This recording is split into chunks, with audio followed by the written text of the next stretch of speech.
வணக்கம் அந்தோணி நலப்பறைகள். இன்றைக்கி பார்த்தீங்கன்னா சூப்பரான ஒரு கருவாடு பார்த்துருக்கேன். இது என்னம்மா அட்டு கொம்பு மாதிரி இருக்குதுன்னு நினைக்காதீங்க. இது பார்த்தீங்கன்னா இதுதான் மாசி கருவாடு. உண்மையாகவே இந்த கருவாடு பார்த்தீங்கன்னா ரொம்ப ஃபேமஸ். இது பார்த்தீங்கன்னா கிட்டத்தட்ட 100 வருஷத்துக்கு மேலே வச்சு சாப்பிட்லான்னு சொல்லுவாங்க. அந்தளவுக்கு கெட்டே போகாது இந்த மாசி கருவாடு. இந்த மாசி கருவாடு பார்த்தீங்கன்னா அப்படி நீங்கள் முழுசானா இந்த மாதிரி வாங்கிக்கலாம். இல்லை இதை வாங்கி உடச்சி சமைக்க கஷ்டப்படுறவங்களுக்கு பார்த்தீங்கன்னா இந்த மாதிரி நம்ம பாக்கெட் போட்டு எப்படி அதை உடச்சி நீட்டாக அதை பாக்கெட் போட்டு பக்காவாக நம்ம எடுத்து வச்சுருக்கோம். கண்டிப்பாக இந்த மாதிரி கருவாடு உங்களுக்கு வேணால் நாங்கள் கீழே கொடுக்குற நம்பருக்கு வந்து வாட்ஸ்அப் மெசேஜ் பண்ணி வாங்கி சாப்பிடுங்க. இந்த கருவாட்டில் பார்த்தீங்கன்னா நிறைய புரத சக்தி இருக்குது. கண்டிப்பாக சாப்பிட்லாம் எல்லாருமே. ஏன்னா நானும் இது சாப்பிட்டுட்டு தான் இருக்கேன். ஏன்னா எனக்கு வந்து நிறையா ப்ரோட்டீன் எடுக்க சொல்லியிருக்காங்க.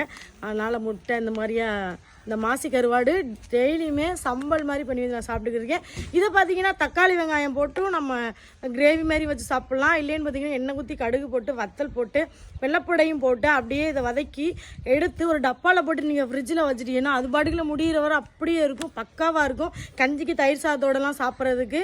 பாய்.